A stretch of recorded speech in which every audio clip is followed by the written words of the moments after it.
My name is Belva Davis. I'm in San Francisco at the Jazz Center. Hi, my name is Kay Carney Fillmore. Holly Johnson Fryer. Randall Klein. My name is Sarah Farmer. Antoinette Broussard Farmer. Jason Moran at the SFJazz Center. Laura Sanders Morris. Joyce Jackson Dixon. Dale Anderson Handy. My name is Diane Hambrecht LeBlanc. My name is Julia Grant. My name is Christine Harris. Greetings. My name is Safi Wanairobi.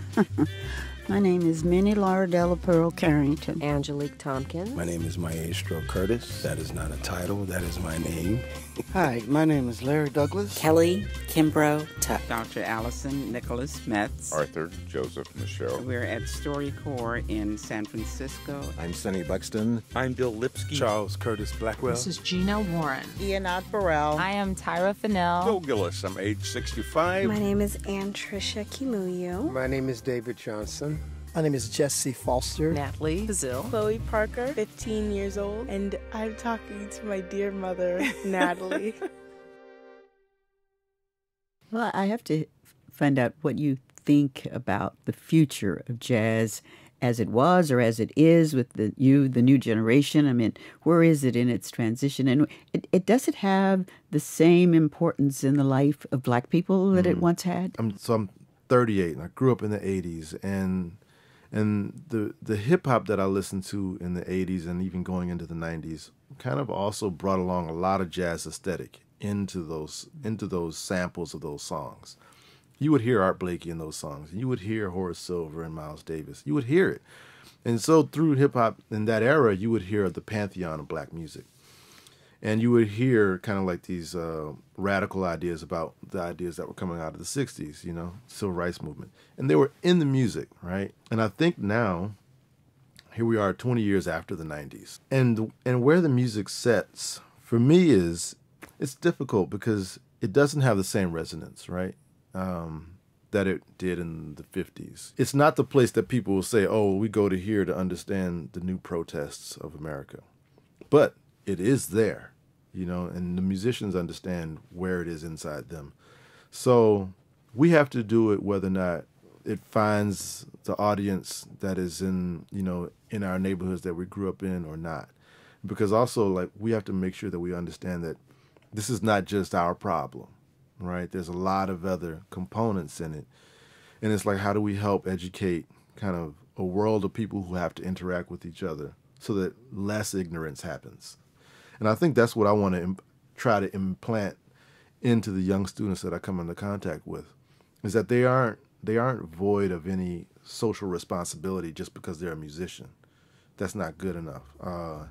That they have to actually engage with people who come to listen to their music, and then how do you charge them? Can you charge them through sound with your ideas about what is possible for a better lifestyle for people? And then we can find that in sound and in song.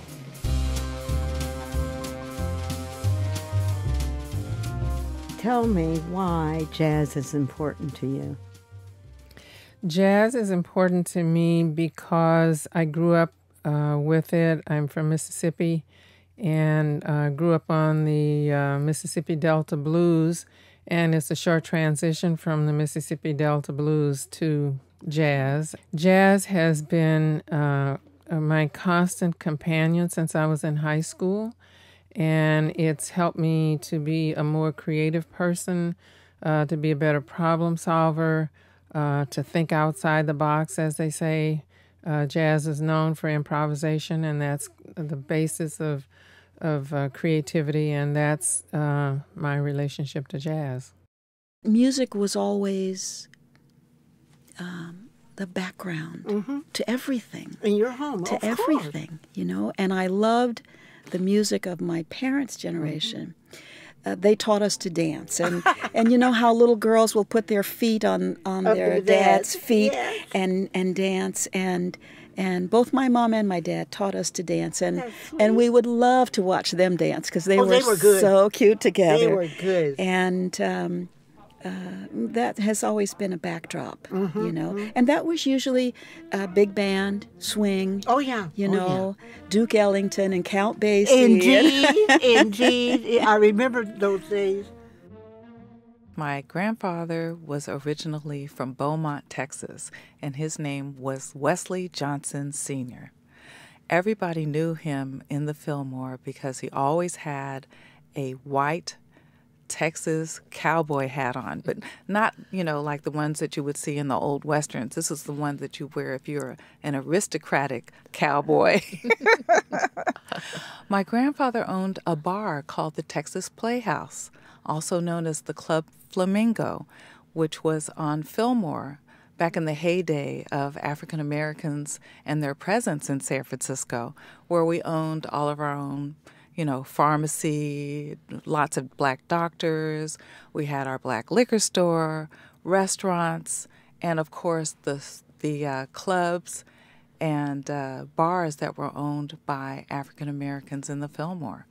There is a restaurant called 1300 on Fillmore, and my grandfather's pictures and slideshow is actually featured there, where there are pictures from Club Flamingo. What led to jazz in the basement was because the repercussions of the scene crashing like that was there used to be a time where you'd go out and hear music like in the early evening, like 7 to 8. So my wife and I was having dinner one night, and so we finished dinner. So I said, well, let's go out and hear some music. And Michelle sardonically goes, where? And so she said, we have this studio downstairs where you teach. Maybe we should, what do you think? And I said, yeah, good idea. What actually is your favorite music memory? My favorite music memory. One was being out with a couple of friends, deciding let's go to the club, listen, someplace that has music. And we were down on Fillmore in San Francisco, near Chestnut. And we were listening to this little jazz band, and it was a Latin jazz band. And there were people that coming out of the audience and going up and playing, And then one of the musicians asked, anybody know how to play the congas? And being that I thought I was decent, had enough nerve to get up there and play. And I played a couple of sets, and was really exhilarating to play in front of a crowd. Small crowd, but it was still a crowd. Mm-hmm. Talk about the audiences. I mean, that was one place where before integration, people were integrated to a degree. I like that. We used to call them salt and pepper clubs, where you saw white people and black people all intermingling, all enjoying the music at the same time.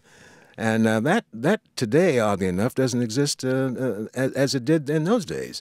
You had the salt and pepper clubs, and now you go into most places, and they're almost, they're predominantly white for jazz audiences. I see fewer than 10% blacks in most jazz houses. That's in San Francisco as well as New York. Mm-hmm. So that's changed a lot. African-American art is about that. It's about improvising and changing the game every time you play the music. So right now in history, black music has changed immensely.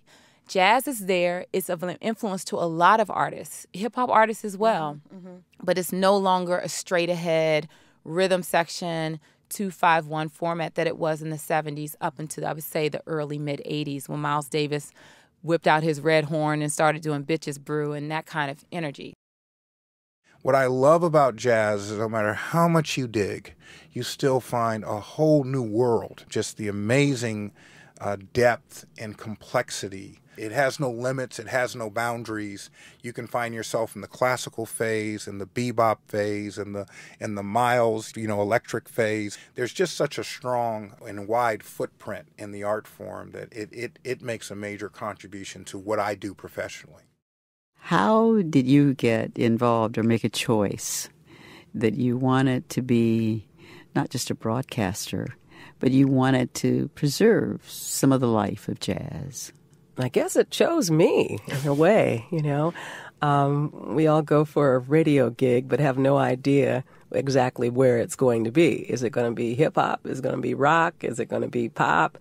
And there was a station that came about in the early 80s called KKSF, which was kind of called Music Without Borders. It was perfect for me. It was like getting an acting job where you don't have to act. You just have to be yourself. So the more I learned about this station, the more I realized I want to go back and get jazz. What was the first jazz song I heard? It made me study. It was Grover Washington Jr.'s Mr. Magic. It had a soul jazz vibe to it. And it took me right to having my 65 Mustang in 1975. And it only had an AM radio. And I said, wow, that song just made me feel like I just go down the highway as fast as I can. And it just gave me joy. It took me right back there. So that's when I understood that's the power of music. It can take you anywhere you want to go. This generation has to know about that because jazz is, to me, not necessarily something that is so cerebral. If you don't feel it, it's a shame. Because if you express that you feel it, that artist is going to be on the stage and play notes that they've never played before. Because it is a living, breathing thing. And it's just like what those old people say when the spirit comes in. Yes. You might want to call it whatever you call it, but to me, that's what it means. To me, that's what it means when you see somebody go off and riff and just start playing things that they feel. If you're following along with them, you go, they're going to get right back to that original melody.